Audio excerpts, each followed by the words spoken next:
What is up, folks? Sean the Average Angler coming at you from the garage. We've been out here working for the last day and a half. I don't know, you see all these rods right here, and those are all for sale. Me and Cora have been out in the garage going through all the old rods, and I've just been lollygagging on selling stuff. I don't keep rods because, quite honestly, guys, it's really good stuff, and I don't want it to go to waste. I'd rather somebody else get some use out of it. Today we are going to talk about the bite that's coming up. It's probably already started. My boat's broke down, so I ain't out this weekend. I'm taking care of garage stuff. Hopefully the part comes in, I can put her back together and get back out on the water. But it's that time of year to get into some other techniques that I think most of us absolutely love. So if you're new to the channel, been hanging around, whatever, hit that subscribe button down below. Join us on the community. I knew the last video would create a little volatility. I do reviews.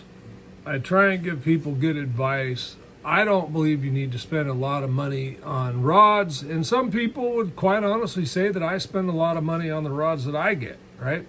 It is going to be post-spawn, which means what? Top water season. Yeah, lots of good things coming now.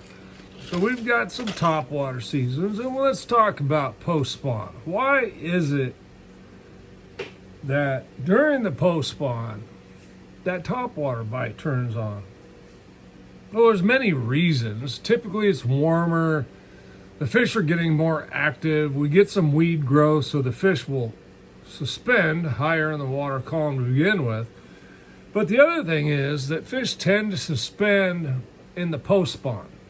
It just is easier for them to hover and relax, and when a simple meal drives by, or walks by, if you will, it's a good time to eat.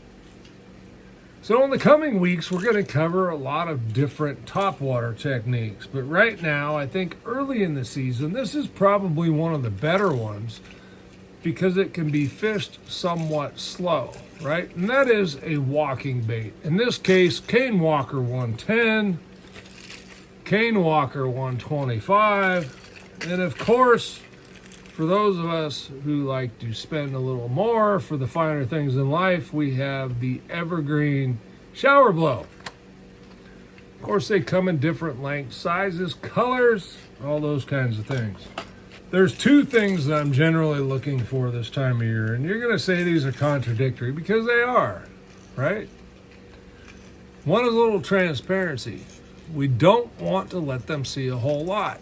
In that type of case, this color here is really good. It's got a white bottom, but a very transparent side, which shows that hue of the chartreuse. Now this color in the Berkeley is called CJ Shad. Great color for clear water applications. This, of course, is Bone, and I don't care who the manufacturer is. Bone is a very popular color. And then if you get over the Shower Blow, half mirror Bone, kind of a very unique pattern. Anyway, they're all good. They'll all do the same thing. They will all catch fish. Size tends to be a factor at times and bodies of water based on the size of your fish. Now, I will throw these on braid if I find, which won't be an issue this time of year. I'm just telling you right now because I'm going to fish these slow. If it is an issue where my braid is getting caught in the hooks, I will put on a short leader of something like Yozuri Hybrid or Berkeley Big Game. All right, as mentioned, the water is still not real warm. At least here. It's actually, the sun's out, the breeze is blowing, we've got some clouds. Right now it's sunny. But the water's not necessarily warming up real fast. And with your top water, you're really going to be dealing with pre-spawn and your first wave of post-spawners coming out to do their thing. It's really a fish I like to target. Pre-spawn, post-spawn, not so much the bedfish. If I can leave them alone, that's fantastic. So typically I'm fishing these slow. Okay, chop, walk, let it sit. Chop, chop, walk, let it sit. Chop, let it go back the other way. It's a very slow cadence, and a lot of times I'm fishing a very short distance that I consider my key strike zone. Typically this is going to be along edges of things because that's where these post-spawn, pre-spawn females like to hang out, is on edges of structure, cover, or hard cover, meaning artificial. Could be buoy lines, could be docks, could be pilings, anything, call it man-made or artificial. If you're on the delta, the grass is starting to grow. So the weed lines can be those hard edges, if you will. Okay? So that can be points, these kinds of things. Points could be walls, could be just about anywhere there's a hard edge. Now I want you guys to start thinking about hard edges because these are going to serve us in shallow water impoundments through the rest of the spring and into the summer. And on deeper water impoundments, they will serve us early and late in the day. So there's still targets that we want to hit. And we're not looking for 50 bites. These are generally places that are going to flourish for an hour and then they're going to shut down.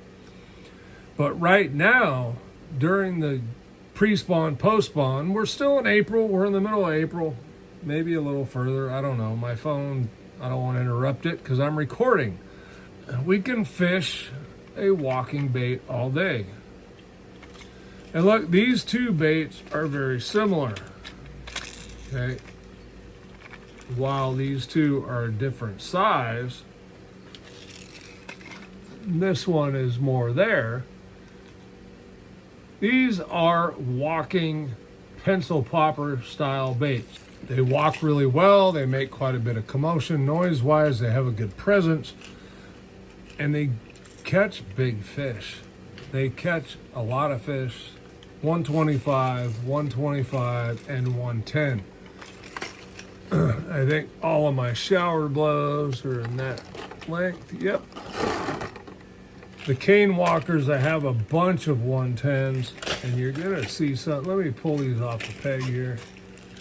You're going to see a similarity, okay? This color here is called CJ Shad. Showed you that one. Bone. Perfect Ghost. Okay, another transparent type color. We are either going to be very bold or very transparent. There is another Perfect Ghost. So bone tends to work really well. Well, bone can work all day long, but bone tends to shine in low light conditions. Then the ghost colors when the sun's up. Okay, we don't want to give them quite as good a look. Here's another one in a 125. This is a really cool color. Ghost white. Okay, it's a very transparent white. It's got a white purplish hue across the back, but on the sides, you see very transparent. I keep the top waters pretty simple, and tomorrow we're going to get into another one that is just fantastic. The one thing I don't like about what we're going to talk about tomorrow is the baits I prefer are $20 baits. That said, they are at top water. It's not like we lose them all the time. You buy a couple and you're good. It's a fantastic time of year, and we're going to start transitioning towards our summer patterns here over the next 2 months, because here we tend to have quite a long spawn. Not necessarily bed fishing long spawn, but they're still spawning. They tend to spawn deeper. They tend to spawn where we can't see them. So it is still going on. So some techniques are not going to go away, and those being the Nico rig, the drop shot, and the Senko. But it is something we want to mix in the top waters with. And you always have a Senko or a Nico rig tied on and at the ready to go in case you miss a bite. So let's get ready for those patterns to come. Capitalize on what we have. And there's a lot of baits, folks, that we don't stop throwing. It's really still a hodgepodge of a ton of rods on the deck. If you fish like I do, which is kind of, I pick something up, make a cast or two, put it down, switch to something else, because there's a whole lot going on. And I'm looking for that aggressive fish to strike and come to the boat. Little change of plans. Just want to update you guys here. I'm going to be doing some tournaments this summer. Actually, next month on. One of the guys that stayed with us up the lake called me and asked if I'd be interested. So sounds like fun. I really like hanging out with them. So we're going to go do some tournaments. Hopefully we get some good footage for you guys. Hopefully we win a few or all of them. I'm not prejudiced. I'll take all of them if we can. Not likely, but you know, hey, gotta aim high, right? All right, Sean the Average Angler, thanks for watching. We'll see you on the next one.